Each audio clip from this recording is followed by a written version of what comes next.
Bienvenue au comité plénier public de l'arrondissement de Fleury-Mont. Nous sommes aujourd'hui le 27 mars et il est 15h30. Donc, la séance étant maintenant ouverte, tout le monde a reçu la convocation. Au niveau de l'ordre du jour, est-ce que ça convient à tout le monde? Oui. Pas d'ajout, pas de retrait, parfait. Maintenant, nous sommes rendus au point 4.1.1, lecture et adoption du procès verbal du 20 février 2023. Nous l'avons tous et tous reçu. Le PV convient à tout le monde? Mm-hmm. Oui, parfait. Qui nous amène au point 5.1.1 avec notre invité, M. David Lacoste. Bonjour, M. Lacoste. Nous allons parler de l'assistance financière non récurrente au Musée d'histoire de Sherbrooke pour la réalisation d'un projet de collecte et de mise en valeur d'histoire orale intitulé Mémoire de quartier.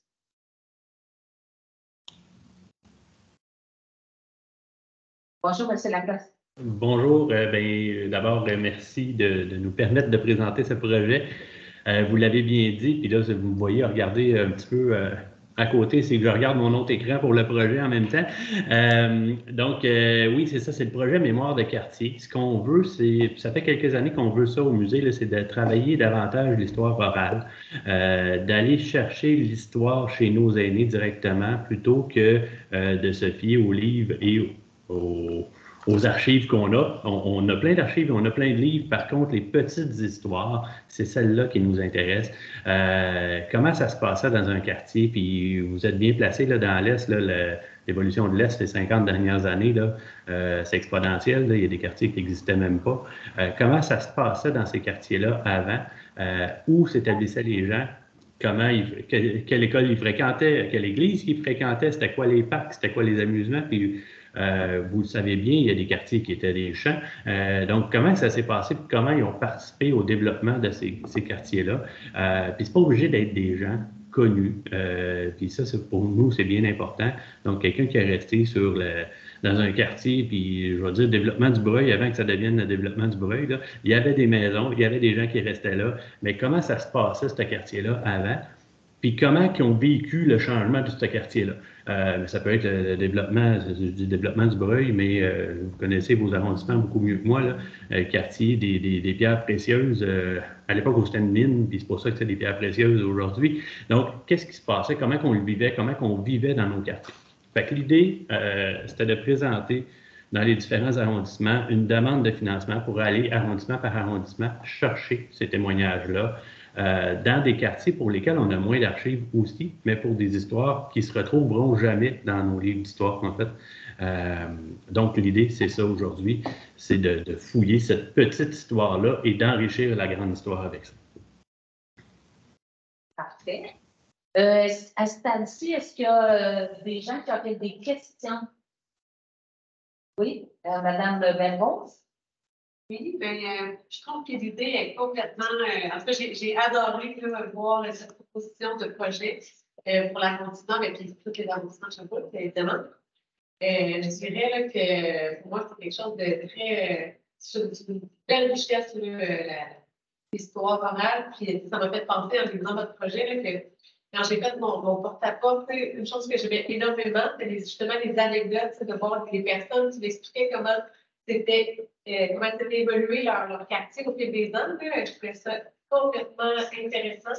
J'ai même rencontré un couple, donc une dame qui m'a raconté comment elle se faisait garder chez mon grand-père. En tout cas, c'était quoi les chances que je tombe sur cette madame-là? Mais elle me racontait l'histoire de la vie de mon grand-père dans son enfance. Je me disais, c'est ça, il n'y a pas de petite richesse chez nos aînés. Puis on a vraiment intérêt à mettre cette histoire, ces anecdotes-là en valeur. Je me demandais un peu comment le projet allait se déployer, comment on allait chercher ces 12, on parle de 12 témoignages. On va peut-être illustrer, rendre sonore, créer vidéo. Puis je me demandais comment on allait chercher des témoignages, mais aussi comment on allait diffuser par la suite. Je voulais faire le lien aussi avec nos fêtes de quartier. Il va y avoir un kiosque de musée d'histoire, puis qu'on puisse, tu pourrais avoir des petits pop-up pendant l'été de cet témoignages-là pour qu'on puisse en donner de la visibilité, puis aussi par le lien avec où seront diffusés. Je pense que vous avez parlé de votre site Internet. En tout cas, je vais demander en savoir un peu plus sur le avant et après. Oui, là avant, on aura besoin d'aide de votre part pour identifier ces personnes-là parce qu'on en connaît quelques-unes. Puis là, il faut faire attention, pas parce que la personne a, parce qu'on, puis je vais vous donner, demain, on s'en va interviewer quelqu'un qui a 100 ans, mais qui reste dans l'arrondissement de Fleurimont, justement, mais que ça fait 50, 60 ans qu'il reste à Fleurimont. Donc, lui, il a vécu l'usine, en fait, il a travaillé à l'usine de chaussures sur Conseil. Son frère était propriétaire de l'usine de boutons sur Saint-François. Donc, il y a une histoire riche. Faut faire attention là, en termes d'aînés qu'on va aller interviewer, dans le sens que on ne veut pas seulement des personnes de 100 ans, parce qu'on n'identifiera pas beaucoup, mais des gens qui ont 50, 60 ans d'historique dans le même quartier, c'est eux, puis peut-être que vous les... en fait, sûrement que vous les connaissez mieux que nous, puis que vous allez être capable d'en identifier. Ça, c'est d'une part, donc l'identification, et ensuite la mise en valeur, parce qu'on ne veut pas juste capter pour capter puis mettre ça dans nos archives, ce serait le fun, là, mais oui, peut-être qu'il y en a qui vont juste se ramasser aux archives, ça va dépendre de la qualité de l'entrevue, je peux dire. Pas la qualité du contenu, parce que ça, on s'attend à avoir du contenu super intéressant, mais des fois, ça sort moins bien ou le son est moins bon, ou on l'aura quand même dans nos archives. Mais oui, on voulait les mettre sur notre site Internet. On est en train de travailler une page qui va s'appeler Patrimoine, là, donc avec du patrimoine immatériel, patrimoine architectural. Et là, on aura du patrimoine humain, si on peut dire. Donc là, on veut mettre soit en photo, soit en vidéo ces témoignages-là, ou un extrait de ces témoignages-là qui apportent un élément de leur quartier, sans nécessairement mettre l'audio. Si on fait une entrevue de 2 heures avec eux, ça ne sera pas un audio de 2 heures, la personne qui va l'écouter de toute façon. Fait que si on met du 2, 3, 4, 5 minutes, mais au moins on va clairement identifier. Si ça vous intéresse, vous l'écoutez. Dans le budget que vous avez, bon, il n'est pas prévu d'aller dans les arrondissements. Par contre, le site va être disponible. Donc, si vous voulez dire, ah ben oui, on a 1, 2 ou 3 personnes dans notre arrondissement, puis ça devient fun parce que c'est des gens de notre quartier, bien, vous pourrez l'utiliser, là, ça va être en ligne. Ça répond à votre question. Quelque chose à partager à travers ces fêtes-là, parce que vous donnez pas un peu de la promotion en fait, de votre projet, c'est un super beau projet. Bien, Madame Le Parc-Lavoie. Oui, bonjour, je poste. Donc, je trouve que c'est une idée intéressante aussi, puis que je pense de mettre de l'avant les résidents de l'Est, c'est riche. Par contre, j'ai 3 questions. Parce qu'il y avait déjà le projet là, des voies de la placette par Marc Paravigno qui était un petit peu dans ce modèle-là, avec elle sous forme balado. Il y en avait fait 5 l'été passé, puis je suis pas mal sûre qu'il va en avoir 5 autres encore cette année. Donc, comment vous comptez peut-être, je ne sais pas, vous arrimer avec ça pour ne pas dédoubler? Ensuite, je voyais 12 témoignages. Est-ce que c'est 12 par arrondissement ou bien si on divise les 4 arrondissements, ça veut dire qu'il y en aurait 3 par arrondissement seulement? Et aussi, je voyais qu'il fallait, dans les critères, il y avait adapté le projet pour qu'il puisse se réaliser à Fleurimont. Donc, qu'est-ce qu'on voulait dire par là? Puis sinon, j'avais un peu les mêmes préoccupations que les verbaux sur comment ce serait diffusé, puis justement, pour pas que ça oui, pour pas que ça se perde, mais aussi pour pas que ça se dédouble, comme je mentionnais là, avec le niveau de la placette.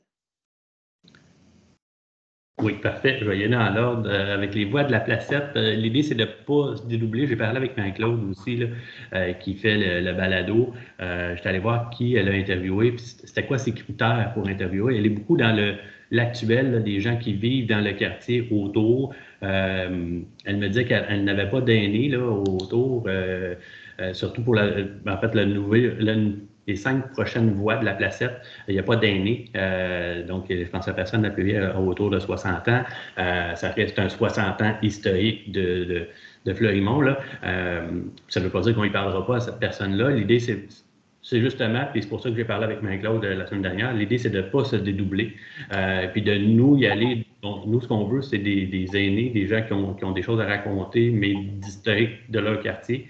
Pas nécessairement qui vivent le quartier aujourd'hui, mais qui l'ont vécu sur une longue période. Donc, la différence est là. Est-ce qu'il y aura des gens qui vont se recroiser? Peut-être, mais on ne couvrira pas nécessairement de la même façon chaque personne. Puis, on est capable d'écouter les balados de Marie-Claude et de la voix de la placette pour être sûr qu'on ne se dédouble pas. Concernant le nombre de témoignages, oui, on pense. En fait, la proposition que vous avez devant vous, on parle d'une douzaine de témoignages. Là, c'était le temps de recherche, le temps de prendre contact avec ces personnes-là, de les faire parler au PA-Lab avant d'aller les enregistrer et ensuite d'aller les enregistrer ou d'aller les filmer. Parce que, bon, vous voyez avec notre personne qui a 100 ans, qu'on va aller voir demain, sa réponse est « je ne veux pas passer à la télé, je ne veux pas être filmé ». Par contre, en audio avec photo, puis en mettant une clip audio par-dessus sa photo, il y a peut-être moyen de rendre ça quand même interactif avec des photos historiques qu'on a dans notre collection, de faire un montage pour dire « c'était 3 minutes-là sur son historique de cette personne-là », on est capable de faire un beau montage. Sans nécessairement que ça soit filmé. Si on ne filme pas, ben là, c'est moins de rencontres avec chacune des personnes parce que ça, on n'a pas besoin on n'a pas de besoin. Oui, on a toujours besoin d'avoir la confiance des gens, là, mais je veux dire, on a besoin d'avoir leur confiance, mais on n'a pas entre se faire enregistrer audio et se faire enregistrer vidéo, surtout à un certain âge, il y a une espèce de petite crainte, mais si on y va juste audio, mais on vient d'éliminer une rencontre subséquente, donc on va pouvoir faire plus de témoignages. Je ne pense pas qu'on soit capable, avec le montant qu'on demande à l'arrondissement de Fleurimont, le 2 000 par arrondissement, on ne pourra pas faire 12 témoignages de l'arrondissement de Fleurimont avec 2 000 on va être capable d'en faire 5, au mieux 6. Ça va dépendre du type de rencontre qu'on fait et du type de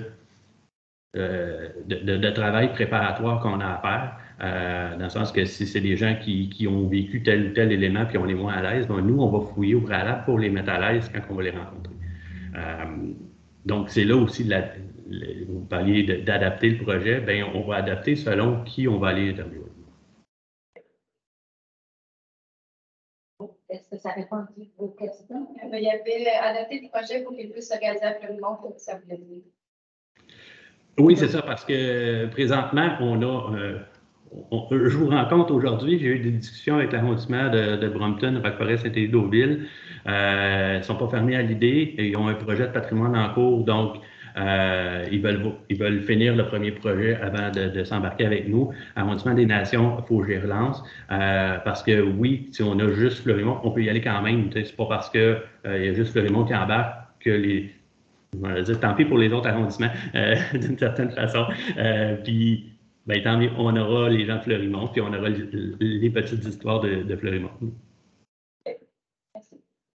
Donc, pour ma part, j'aurais des questions aussi. Principalement, c'est ça.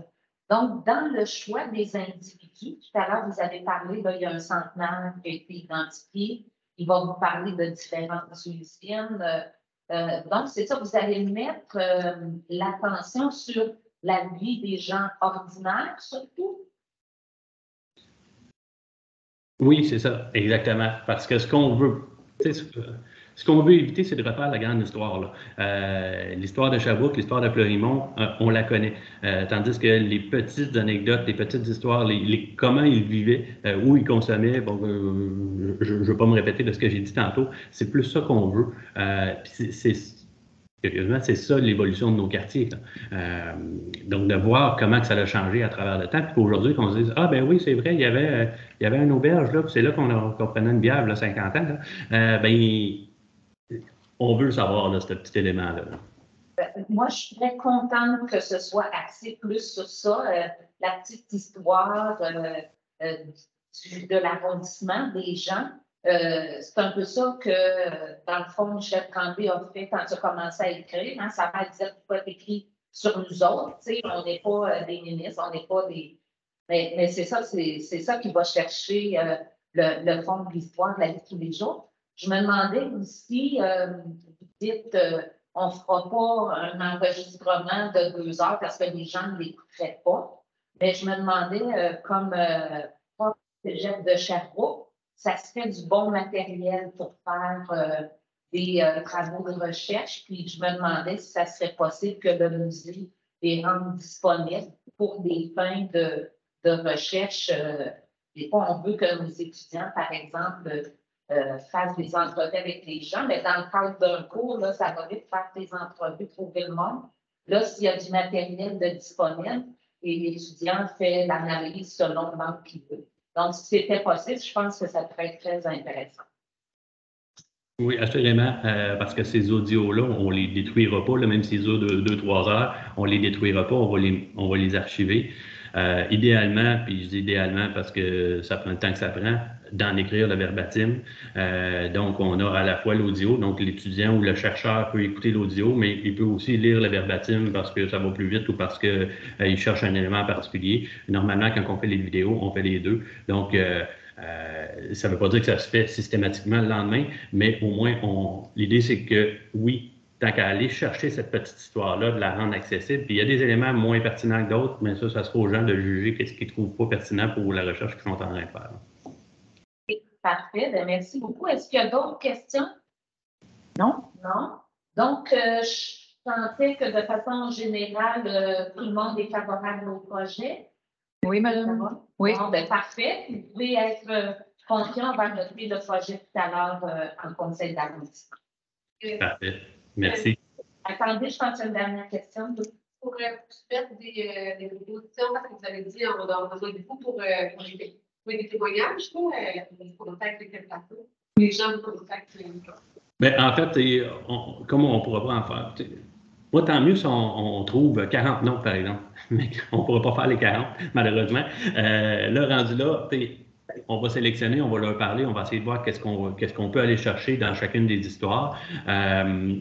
Puis, on aura des noms en banque pour d'autres projets s'il faut. Mais oui, l'idée, c'est de nous écrire au musée ou nous contacter, nous appeler. Puis à partir de là, ben oui, on pourra présélectionner ou sélectionner, ou du moins avoir une liste de gens potentiels à interviewer. À l'adresse du musée d'histoire. Oui, à l'adresse du musée d'histoire, donc info@commercialmist.org ou au téléphone 819-821-5406. Merci. Merci beaucoup, M. Lacoste. Merci, David. Plaisir. Merci. Les autres arrondissements aussi. Oui, merci.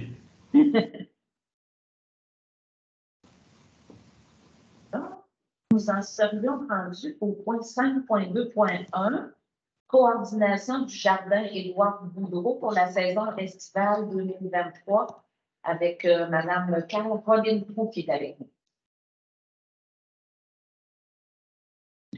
On est un petit peu en avant, c'est ça, mais. Pour le son, c'est correct, je ne dis pas. Non, on est ici. Parfait. Aucun Il y problème. avait Sabrina Gauthier-La Rochelle qui joignait à nous aussi. Et le corps d'attente ou.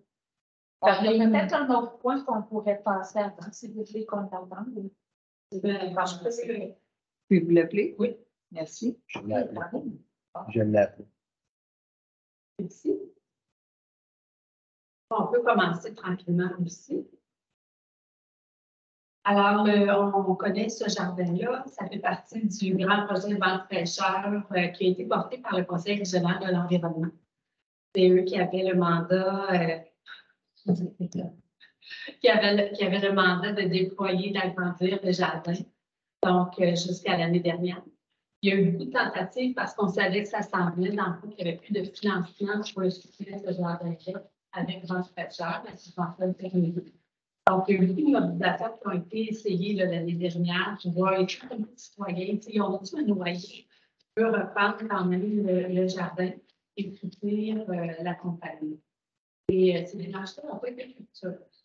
Fait qu'on n'a pas encore une moyen assez solide qui pourrait soit être accompagné d'un organisme fiduciaire qui pourrait les accompagner non plus.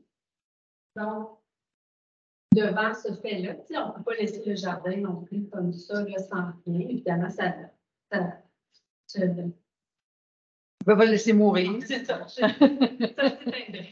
Donc, on a travaillé avec Rêve Nourricier pour voir c'est quoi les possibilités de leur côté. Puis, ils nous ont donné quand même 2 possibilités. Donc, un volet plus de base, qui était dans le fond l'ouverture du jardin, aussi bon, semer, etc., puis une vigie hebdomadaire du jardin. Mais ça n'arrivait pas dans toute la mobilisation. Et un autre volet qu'ils nous ont suggéré, qui était un peu plus important pour le projet, c'est ce que vous trouvez dans le programme décisionnel, mais que là, dans le fond, ils travaillent aussi la mobilisation citoyenne. pour, on le fait une fois, mais qu'à partir de l'année prochaine, dans le fond, on aurait un comité, puis ça pourrait se porter avec ce comité. Je peux peut-être, Sabrina, peut-être si tu as des ajouts, des compléments, décisions sur le mandat. Ben, en fait, je trouve que tu as fait un beau portrait des propositions qui étaient sur la table pour autant la coordination que l'entretien du jardin. Je ne voyais pas pour le moment d'autres choses à rajouter. Puis on a un programme, tu sais, pour nos jardins communautaires, la ville a un programme de gestion des jardins ici. Donc, on avait un souci d'équité. C'est pour ça qu'on dit, tu sais, on met encore plus de sous cette année, puis ça serait vraiment une fois. Donc, non récurrent comme soutien. Un jardin de 7 vol actuellement aurait à peu près juste un maximum de 1 500 $. Fait que là, c'est sûr qu'on est ailleurs. Fait qu'il y a tout le volet mobilisation qu'on comprend, puis c'est pour ça qu'on dit que c'est non récurrent. Attends, je m'en fais pas. Ce jardin-là, il est important, puis on souhaite le constater dans la communauté, puis dans notre plan d'action aussi, favoriser l'autonomie alimentaire et tout ça. Donc, je pense qu'effectivement, il y a des efforts à faire pour le réunir. Moi, ce que je me demande, en fait, c'est que là, Règle Nourricier pourrait faire la mobilisation, essayer de construire une mobilisation citoyenne.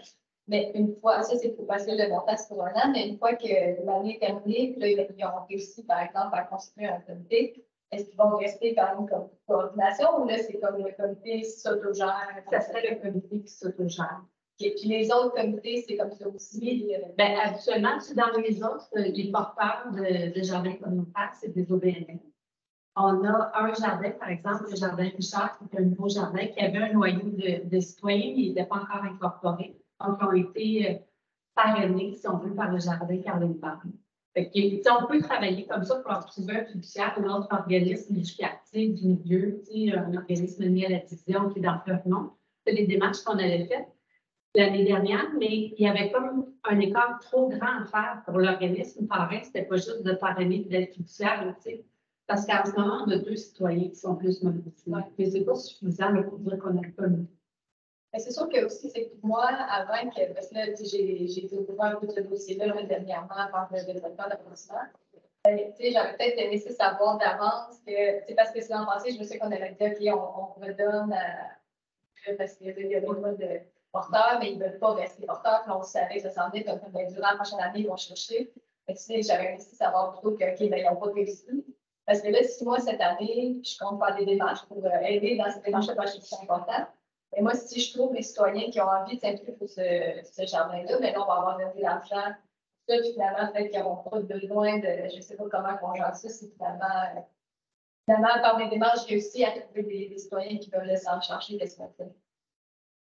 Ben, de façon réaliste. On a travaillé quand même, c'est ça, quelques mois la saison dernière, l'été dernier.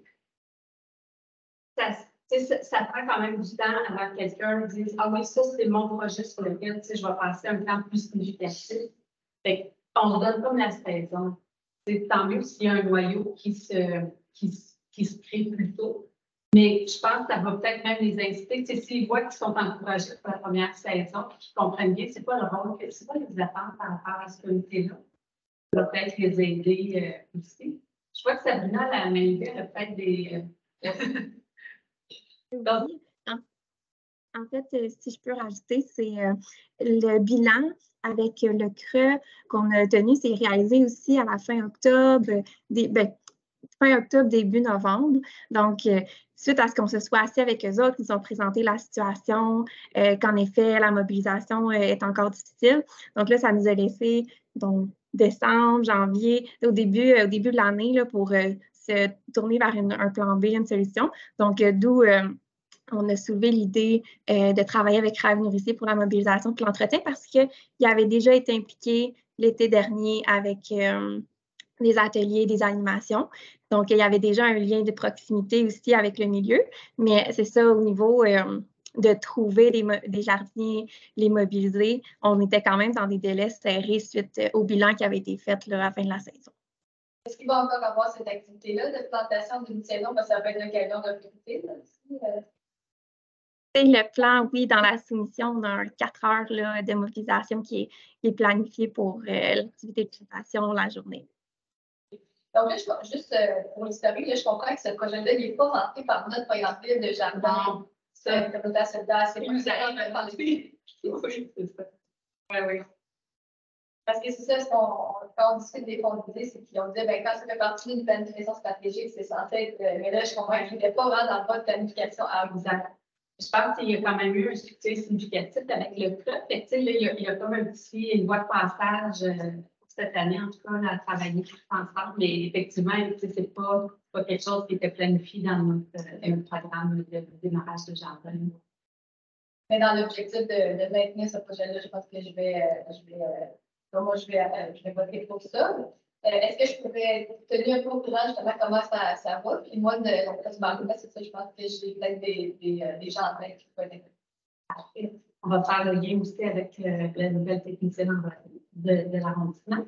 Puis on a prévu aussi de revenir vous voir aussi par un bilan complet à la fin de la saison. Est-ce que notre stratégie a fonctionné, qu'on a réussi à avoir un noyau suffisant de citoyens pour Est-ce qu'il y a d'autres interventions? Oui, Mme Oscar, il n'y avait pas de terminé. J'ai juste appelé. Mme Béraud. Vente de fraîcheur, c'était financé. C'est peut-être qu'André va pouvoir m'aider. C'est un programme gouvernemental, en fait. Je pense que c'est le ministère de l'Environnement. Puis c'était pour tout l'est de Sherbrooke. C'était porté beaucoup avec l'arrondissement et le bureau de l'environnement. Donc, mais peut-être d'autres questions. Puis, dans le fond, ce qui explique que les organismes sont refusés de le prendre en charge, est-ce que c'est lié à l'environnement? Est-ce qu'il y a des facteurs?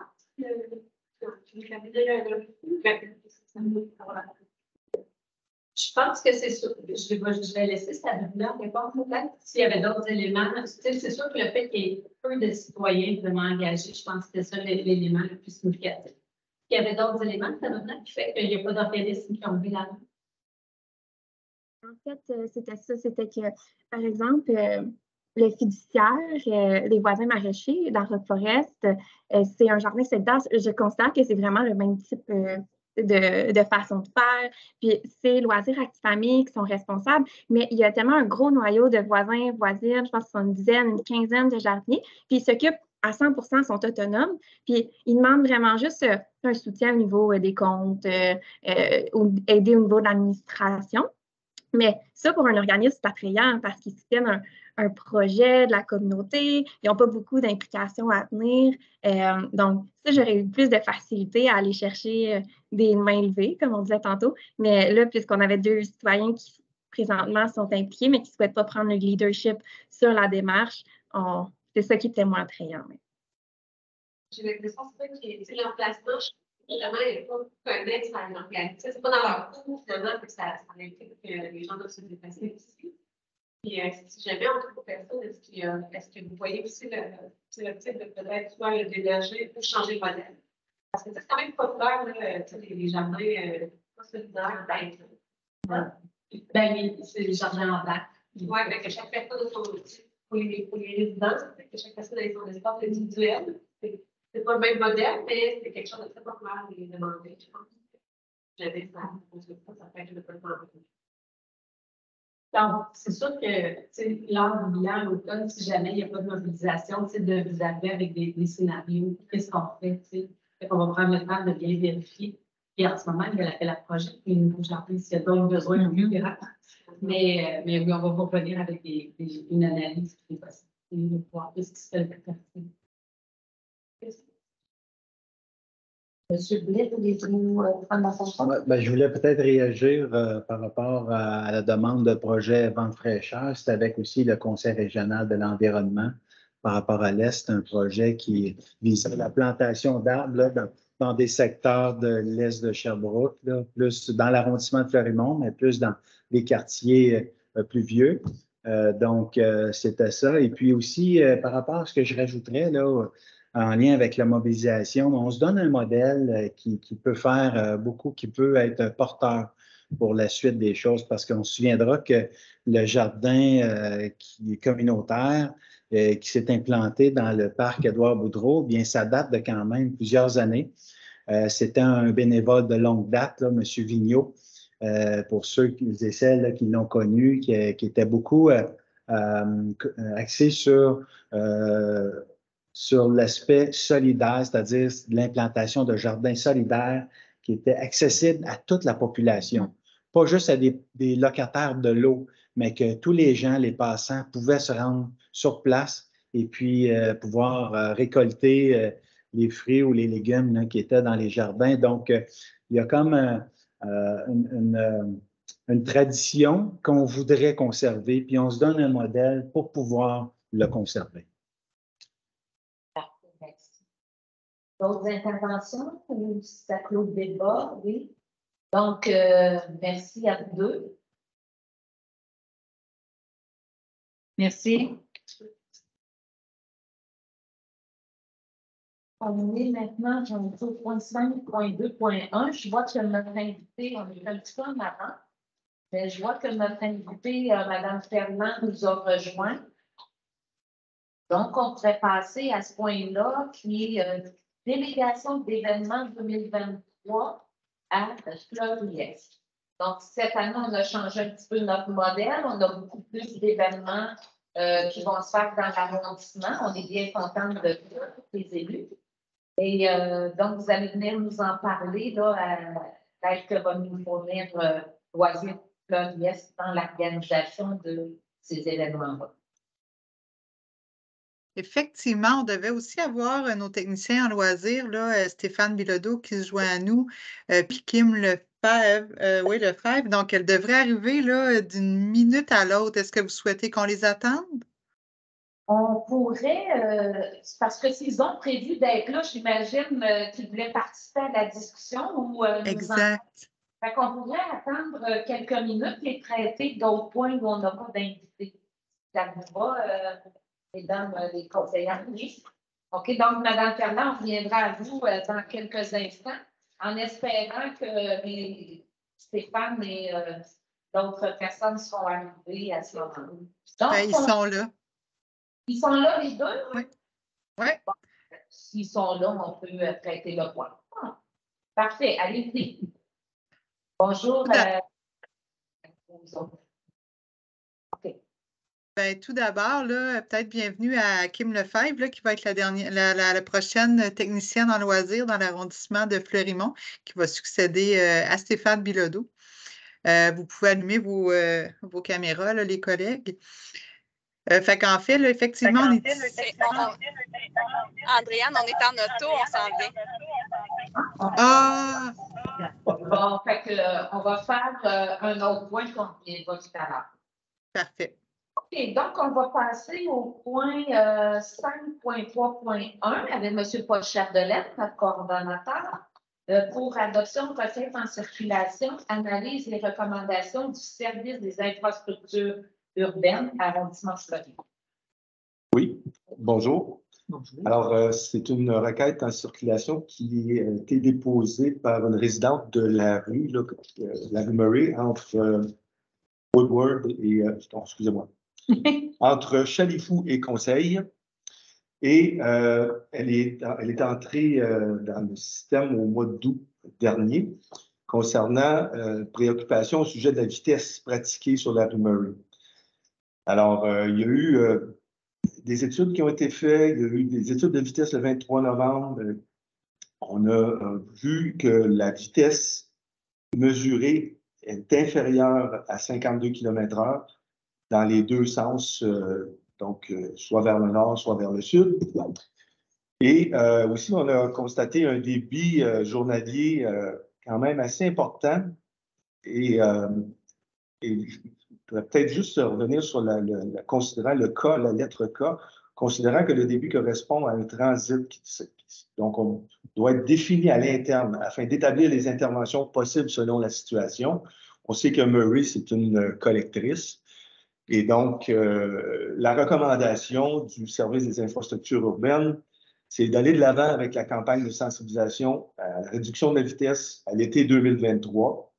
Et également, on suggère que les affiches sont disponibles au bureau de l'arrondissement pour les gens qui veulent s'en procurer. Oui, Madame de Paclasoie. Oui, mais la Brumerie est un problème dans toute la longueur. On en voit, on s'en parle tout ensemble. Oui. D'ailleurs, celle de conseil à King, on va revenir avec les recommandations, j'imagine. Oui. Ça, je vais demander ça par Oui. Mais pour celui qui nous occupe aujourd'hui entre Chalico et Conseil, donc une campagne de sensibilisation, est-ce que c'est seulement, ça comprend seulement les affiches en 1040 ou il y a aussi tout le reste? Là, On ne parle pas de bollards installés dans la rue par la ville. Vraiment, la sensibilisation, c'est que ce soit c'est ça. C'est ça. C'est tout ensemble, mais c'est juste parce que personne t'a écrit, je veux juste être sûre. C'est pas seulement, on va dire, c'est comme d'aller chercher les pancartes, mais c'est toute la campagne de sensibilisation globale. Bien, comme je vous l'ai dit, la lettre K, moi, c'est ce qui m'a, dans les considérants, là, c'est ce qui m'a frappé, là, c'est qu'ils considèrent que c'est une artère de transit, et avec le volume, le débit qu'ils ont remarqué, là, ils se posent des questions à l'interne sur la suite des choses à faire. Non, je ne crois pas. Ben non, c'est Murray, ça part de Galt jusqu'à King, Papineau, qui fait que c'est une collectrice, vraiment. Ben, j'ai pas compris en particulier ça. Ben, dans le fond, pour résumer, c'est qu'ils vont encore faire des études. On est dans la phase 1, si on veut, en 2023. 2022 et 2023, ça va être plus la phase 2. C'est comme ça dans la plupart des requêtes. Là. Madame Belrose. De voir qu'il y a autant de débits journaliers. Oui. Oui, puis dans ce qu'ils disent, comme les multiples générateurs de déplacement, le parc, commerce, église, services communautaires, bien, il y a l'hôpital aussi. Oui, puis on est dans un espace où il y a des pentes chez les coups, puis il y a à la réflexion, il y a des sorties de parcs, il y a vraiment beaucoup d'aspects. Puis moi, je voulais pas aussi, parce que, tu sais, on voyait que la vitesse moyenne était en bas de 50 km/h. Je me dis, est-ce que notre campagne de sensibilisation à 40 va vraiment venir régler la situation? Parce que la situation, c'est qu'il y a beaucoup de voitures, puis il y a beaucoup justement de sorties de parcs, d'intersections avec des pentes, puis il y a un problème de visibilité. Fait que je pense que le problème est à un autre niveau. Et tu vas avoir besoin d'un genre de solution que. Ben, c'est ça. Qu'on n'est pas rendu encore aux mesures de mitigation, c'est-à-dire soit le plus commun, là, on parle de dos down, là. On n'est pas là encore, mais on a besoin encore plus de données, d'études pour vraiment tendre vers le 40 km/h. Exact. Exact. Parce que, ben justement, comme la Murray, c'est un bon exemple. Il y a plusieurs tronçons de rue qui ont été évalués. Il faut voir un peu dans la sécurité. Moi, j'ai des écoles, des rues, parce qu'il y a des écoles qui sont sous-traitées. Peut-être qu'on ne voit pas l'arrondissement, mais je suis certain que ça peut avoir un tableau qui il est fait, il n'est pas à point encore, ce tableau-là. Je vais en discuter avec André pour pouvoir vous le présenter, trouver la façon de le présenter, que ce soit en privé ou en public. Là. Mais oui, c'est ça, parce que Murray, c'est un cas, mais Bowen, c'est un cas aussi. On a des requêtes pour chaque coin de rue. Chaque coin de rue. Les affiches sont présentement disponibles au niveau de l'arrondissement, mais je pense que est-ce que c'est le cas? On peut déjà. C'est juste que peut-être qu'il va voir. Il va y avoir un lancement. On va le savoir demain, mercredi. C'est juste parce que c'est dans le message pour l'envoi citoyen, c'est Je sais. sont présentement. Nous, on a un dossier au CE ce mercredi là-dessus. Monsieur Bidé. Ouais, peut-être si ça peut aussi contribuer et puis rendre le dossier plus concret, c'est que ce dossier-là, on va continuer à l'analyser. Mais pour le moment, ce qui est recommandé, c'est d'aller vers la campagne de sensibilisation. La campagne de sensibilisation, elle se déroule durant le mois de mai à octobre. Donc, présentement, quand c'est mentionné ça, c'est qu'on ne le fait pas pendant l'hiver. Les affichettes ne sont pas installées pendant l'hiver parce que, évidemment, il y aurait des problèmes au niveau du déneigement, au niveau de la visibilité de ces affichettes-là. Mais c'est ça qu'il faut comprendre avec la campagne de sensibilisation. Donc, il y a un dossier quand même qui s'en vient au niveau de tout l'aspect visuel, voir s'il va y avoir des corrections ou non. Mais c'est de ça qu'il s'agit. Mais ce que M. Chapdelaine mentionnait, c'est qu'on va quand même continuer à évaluer ce dossier-là, comme d'autres, mais sur l'évolution. Et puis peut-être que ça pourra enclencher d'autres mesures si les affichettes ne sont pas concluantes, évidemment. C'était ça l'objet. Parfait, merci. Peut-être en dernier commentaire ici, ce qui risque de changer beaucoup le volume de trafic sur Maury, c'est qu'avec la réflexion de Grand Est, il y a beaucoup moins de gens qui vont emprunter Maury, là. Et autant pour aller sortir, parce que le virage à gauche sera plus permis sur Grand Est, et autant pour rentrer, tous ceux qui arrivent du bas de la ville, là, circuleront plus sur Maury parce qu'ils ne pourront pas y tourner. Ça va réduire le débit probablement. Exactement. Ouais. Donc, est-ce que ça ira jusqu'à ce secteur-là qui est quand même un petit peu décalé par rapport à Grand Est, mais ça risque de changer les choses, peut-être vers une amélioration pour cette rue-là. Donc, on peut comprendre qu'il y a un premier volet puis un deuxième dans un deuxième temps. Autre chose à ce sujet-là? Non? Donc, parfait. Merci beaucoup. Vous êtes essoufflés? On a vu que vous aviez travaillé fort. Désolée, au début, je pensais qu'il y avait juste Andréane, mais là, je voyais qu'elle était arrivée. Fait que pour une fois qu'on avait un peu d'avance, qu'on n'était pas à la course spontanée.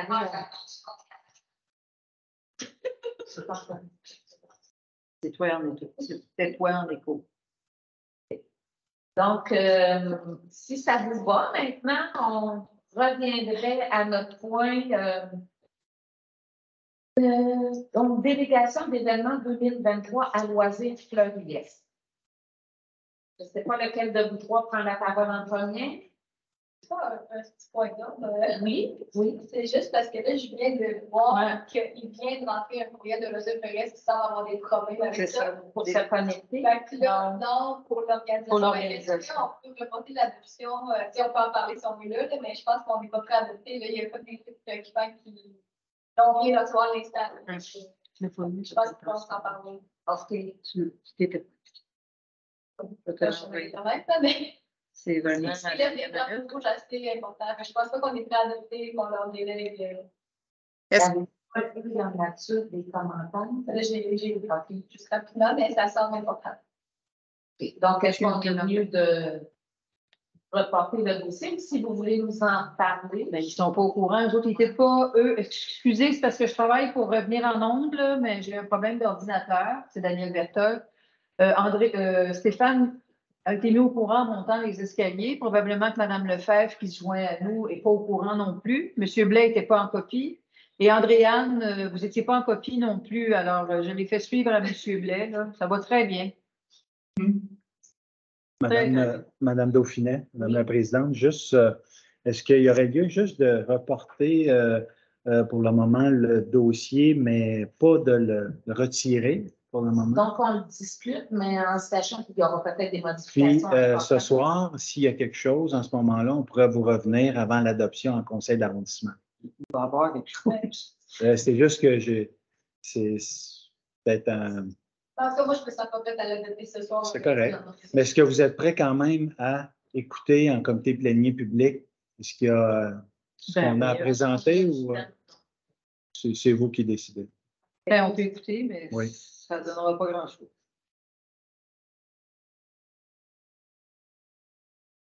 Allez-y. On va écouter de toute façon. Donc, comme je dis, on a du temps aujourd'hui.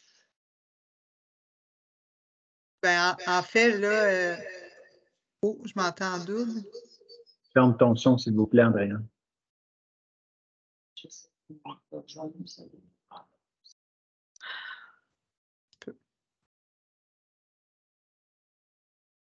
M'entendez-vous? Oui, c'est bon. Sauf que moi, je ne vous entends plus, là. Ah, c'est peut-être. Ah, on appelle. OK. Est-ce que vous nous entendez, Andréane? Quand je lève mon volume, oui, mais je ne peux pas fermer mon son. OK. Mais là, ça a l'air bien, là. C'est parfait, oui. En fait, ben, on ne connaît pas la nature de la communication qui a été envoyée, donc je pense qu'il va falloir en prendre connaissance, là. Si vous jugez que ça ne vaut pas la peine qu'on adresse le point à ce moment-ci, ben, il n'y a pas de souci, là, on va le reporter, puis on regardera c'est quoi les conséquences de tout ça. Mais j'aimerais ça quand même peut-être vous présenter Kim, qui Oui. est qui est la nouvelle technicienne en loisirs et qui succède à Stéphane, notre Stéphane, là, qui a été pendant combien d'années, Stéphane, technicien en loisirs à Fleurimont? 15 ans? Il n'en parle pas. Pas grave. Non, oui. Parfait. OK. Ben, au moins 15 ans. Au moins 15 ans à l'arrondissement de Fleurimont. Voilà. Donc, dorénavant, ça va être avec Kim là, que les organismes vont pouvoir transiger, puis vous aussi. Est-ce que, bienvenue, puis est-ce que vous êtes à l'aise dans des grandes chaussures? De grandes chaussures d'avant aussi, là. Fait que, on va en sortir. Parfait, ça devrait bien aller à ce moment-là. Moi, ce que je suggère, là, on va lever l'Assemblée, si c'est possible, pour 5 minutes. On va prendre connaissance de la lettre, puis après, on va vous revenir à savoir si on fait la discussion ou non cet après-midi. Je l'ai envoyé à Andréane. Est-ce que c'est Est-ce que vous voulez quand même traiter les dossiers du fonds dédié On au pourrait les préalable? traiter avant si ça ne leur dérange pas d'attendre? Oui. D'accord. Donc, le point 5.4.1, fonds dédié, adoption du budget participatif 2023 pour le district de l'Hôtel-Dieu. Donc, c'est dans le district de Mme Leparc-Lavoie. Je vais la laisser nous présenter le projet. Donc, ben, en fait, cette année, je fais un budget participatif à l'école La Montée avec le collègue Velleron. On a chacun notre pavillon. Donc, moi, c'est pavillon Saint-François qui est dans le district. Le but, c'est vraiment de faire vivre une expérience démocratique et de participation citoyenne aux jeunes de l'école. Et c'est quand même une école aussi qui a plusieurs élèves issus de migration. Donc, ça pourrait vraiment vivre une expérience intéressante. Et le but, c'est que les élèves puissent proposer des idées de projets et ce soit les élèves même qui vont pouvoir voter sur les projets qui les intéressent et avoir une réalisation concrète qui va se faire d'ici la fin de l'année. Donc, on va leur montrer que leurs idées peuvent être entendues et aboutir à des résultats. Donc, je crois, un budget de 9 000 $ pour ces 3 projets. Les projets des élèves ont déjà été déposés, donc on est en train d'évaluer ça, de travailler un petit peu avec les élèves. C'est difficile des fois de savoir ça peut ressembler à quoi un budget là, pour une demande précise. Donc, on va revenir en conseil d'arrondissement pour vous annoncer officiellement qui auront été, quel projet aura été, qui aura reçu le plus de votes. Ça va se faire là, au mois d'avril avec l'école. Durant l'heure du midi, ils vont vraiment vivre leur expérience, aller dans leur petite boîte de vote comme pour un vote électoral. Puis, ce que je voulais dire, par contre, c'est que dans le serment décisionnel, il y avait des critères. Puis là, ça fonctionnait peut-être pas pour l'appliquer, parce que principalement le fonctionnement, là où les projets doivent être supportés par un organisme non lucratif ou une coopérative dont l'adresse est Special Book. Mais là, aucun projet va être soutenu par un organisme. Ça c'est l'école qui porte et qui va s'assurer de la réalisation. Là, il faudra peut-être ajouter Ben, si vous voulez, je peux tout de suite répondre à cet élément-là. Ce sont des règles de fonctionnement, mais on intègre les établissements scolaires dans parce que c'est un organisme à but non lucratif, l'établissement scolaire. Donc, il est inclus dans le point 1. Point 2, là où les projets suivis doivent bénéficier majoritairement à la population du district concerné. Comment on calcule ça? Ils doivent bénéficier majoritairement parce que moi, je considère que si les élèves ils choisissent un projet. C'est ça le but du budget participatif. Là. Ils n'ont pas compté combien de. Ça fait combien de temps en proportion scientifique, tout ça? Ben, pour répondre à votre question, on ne dénombre pas là, la population auquel va servir le budget participatif. C'est la majorité. Donc, dans ce contexte-là, c'est la majorité des élèves de l'école concernée que doit s'adresser le projet. 50 et plus 1.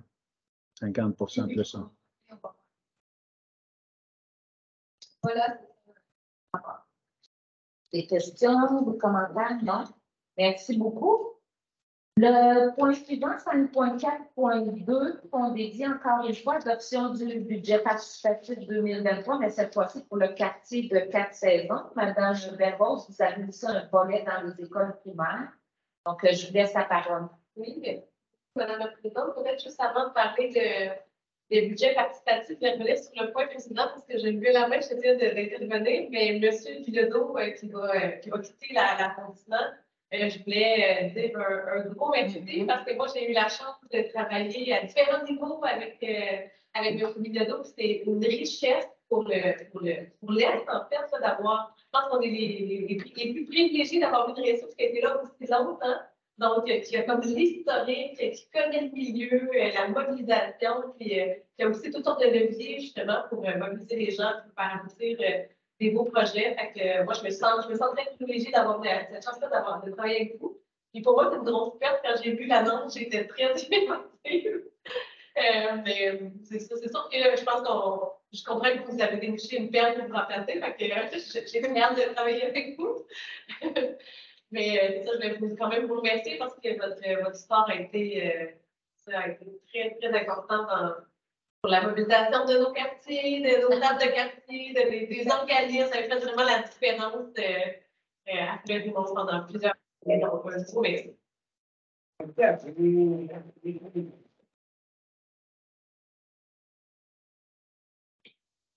Ce que Mme Vervos vient d'exprimer est partagé là, par l'ensemble des conseillères. Même, j'ai travaillé longtemps avec les amis du Parc Victoria. Les gens tarissent toujours des loges envers vous, autant dans le savoir-être que le savoir-faire, que le savoir-trop.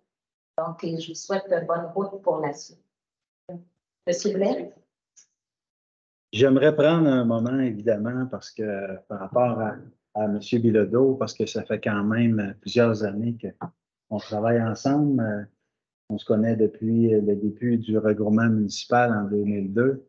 On a œuvré dans les anciennes sections loisirs et milieux de vie des arrondissements. On a connu la réforme de 2014. On a travaillé ensemble plusieurs années dans différents contextes. Donc, j'aimerais souhaiter à M. Bilodeau une bonne suite à ses futures années à la ville de Sherbrooke. Il en reste quand même. Il en reste des années. Mais j'aimerais souligner évidemment son écoute et puis son apport au sein du développement des loisirs de l'arrondissement de Fleurimont. Merci infiniment. Donc, là, si ça vous va, on va lever. Fond dédié. Oui.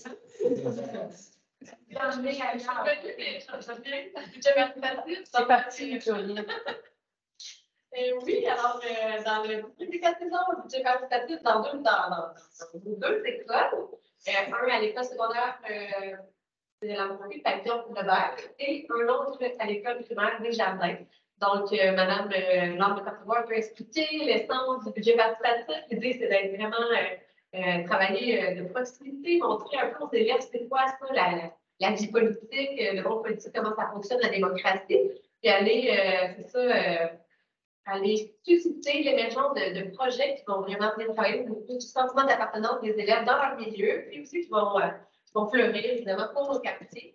Donc, à Lebert, c'est 980 élèves qui seront touchés, qui vivent principalement dans le secteur.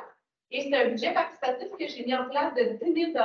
Donc, je suis allée un peu avec le ratio nombre d'élèves dans les deux écoles et en lien avec le fonds d'équité que j'ai accès. Puis, à l'École des Jardins, c'est un budget de 3 000 $ qui est alloué au budget participatif pour un près de 300 élèves qui résident dans le secteur qui fréquentent cette école. Peut-être juste ajouter un complément à ce que la collègue a dit tout à l'heure. On est passé par les assemblées étudiantes pour aller partager cette idée-là. Alors, comme c'est déjà une structure qui est en place dans l'école, qui a déjà une structure démocratique, on est passé par eux pour qu'ils deviennent comme des porteurs. Dans les écoles, ça se déploie vraiment différemment. Dans l'école primaire, l'Assemblée des élèves ont fait des tournées de classe. Donc, il y a juste 18 classes, une petite école. Donc, ils font la tournée de classe pour expliquer c'est quoi. Puis ensuite, il y a vraiment un travail qui est fait dans chacune des classes de remue-ménage, d'idéation. Et puis, versus à l'école secondaire, ça a été plus un message qui est lancé à grand public. Puis, les élèves avaient une semaine pour soumettre leur projet, remplir leur formulaire. Puis ensuite, on a reçu 13 projets, donc peut-être que vous avez des idées, parce qu'il y a des idées d'avoir un terrain de volleyball sur le terrain d'école, un jardin communautaire, une idée de bal du printemps, des sorties, en tout cas des choses qui aimeraient vraiment apporter un peu plus de dynamisme dans le milieu. Et puis, ensuite de ça, il va y avoir un accompagnement bien sûr par les adultes, parce que les élèves écrivent leurs idées, mais après ça, comment on met ça avec qui on va faire affaire pour la réalisation. On veut comme un peu mettre un ordre de budget, écrire un peu plus détaillé chaque projet. Puis c'est ça qui va être présenté à l'ensemble de l'école, à l'ensemble des élèves, puis qui va être soumis au vote par la suite. Puis on reviendra ensuite, on va regarder comment on les invite, là, mais comment on invite peut-être l'Assemblée étudiante ou les élèves qui seront porteurs de projet à venir ici au conseil d'arrondissement, prendre une photo, puis faire l'annonce plus officiellement aussi à la population. Voilà. Merci beaucoup, Mme Delbos.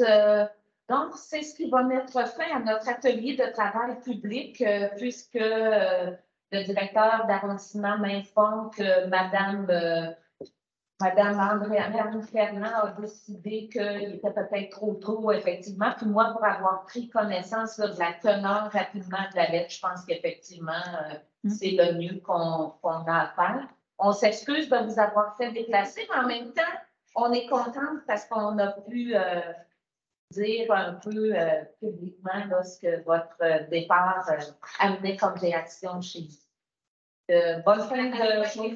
La soirée des bonnes. Oui. Bon. On va faire ça.